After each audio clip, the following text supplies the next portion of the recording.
Hey, what's going on YouTube? Been a while since I've been on here, and I thought I'd get my ass in gear and do some more videos and try and be a bit more productive. One thing I have done, which some of you complain about, is got a microphone. So hopefully you can hear me a lot better than I normally do. I do tend to mumble, I do tend to talk too fast, so if I do, I apologise, and I'll always try to slow down and speak a bit more clearly for you guys. But what I'm going to do tonight is a quick comparison, basically. Something that we all should be doing this time of year is basically getting out our turbo trainers, getting ready for the winter months that are coming ahead, and yeah, and just get cracking with it with the winter training. I have trained in the past. I have trained outside. You just can't put the efforts in. Yeah, it makes you tough, makes you hard, and you get the brownie points for actually sticking at it. But at the end of the day, you just can't put in the intense efforts you can do in a warm environment like you can on a turbo trainer. So that's one of the reasons why I switched to turbo training last year. I have done it on and off years before that, but I've always trained outside. I still commute to work and stuff. I still get the base miles in, and just steady state miles basically on the road. But when it comes to actual hardcore training, I have to, I don't think there's any other option but to use a turbo trainer. You can use rollers. Some people like rollers. My problem with rollers is you can't put the intensity in. There are ones with resistance, so they are a bit harder, and they are more fun to use. But what I'm talking is, high intense efforts, out the saddle sprints and so on, and it's not that easy to do on rollers. Yeah. So now I've had the Tacx Neo over here on my Trek on it for a few months now. I don't own it. I own this one down here. That's the old Elite trainer. As you can see, it's been through the mill a bit. It's had plenty of use. I still use it. Quite a lot. I use it for warming up when I go to races. It's dead easy to carry and stick in the van. Doesn't take up too much room. Lugging this thing around is quite a nightmare. The thing's heavy to use, heavy to carry. Awkward to carry, and it's not that great for my TT bike. I'll show you why. Basically, down here you'll see there's not much room between the body, so I actually touches the body of the turbo trainer. Obviously, when you're in the lowest gear, which you don't really go in much, to be fair. Also, what these bikes have, the old cadence sensor, that touches the body as well. So what I have to do is stick the bike on a bit of wood and on the stand, just basically to allow that to clear. It is a bit awkward.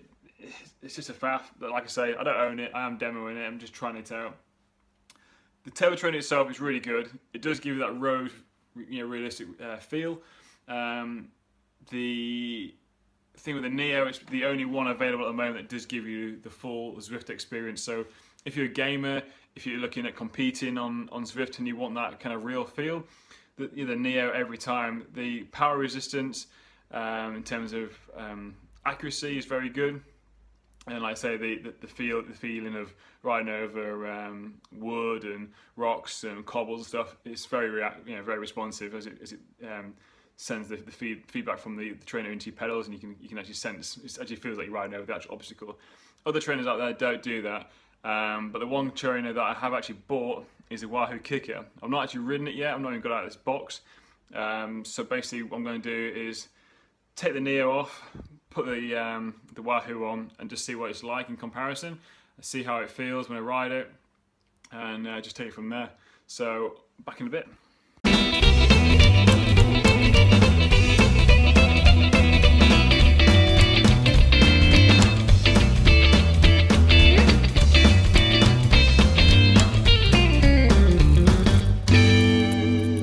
First things I noticed when I pull this out is the size of it.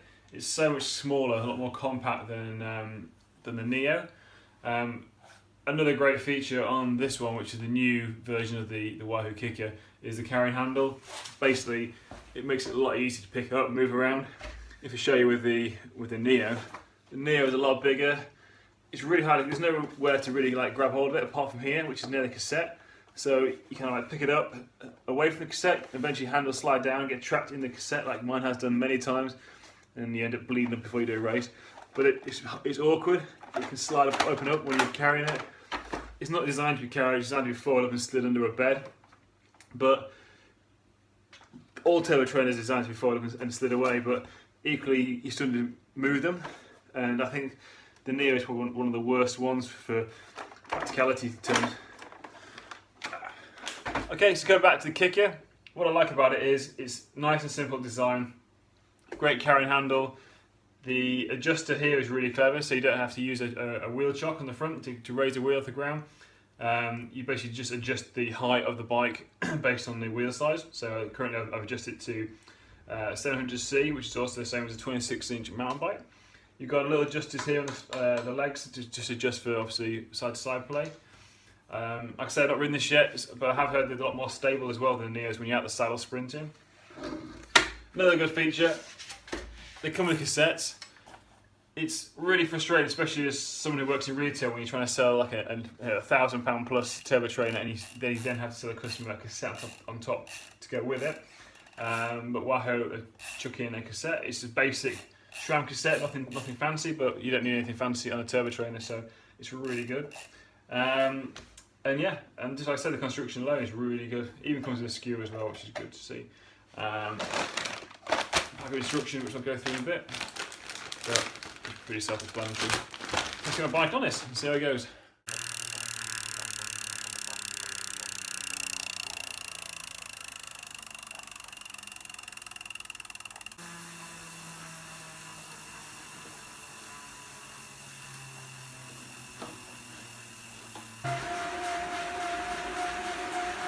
Okay, so I just got off my turbo trainer after doing like an hour of intervals on Zwift, and I thought I'd show the clearance that the Wahoo Kickr has.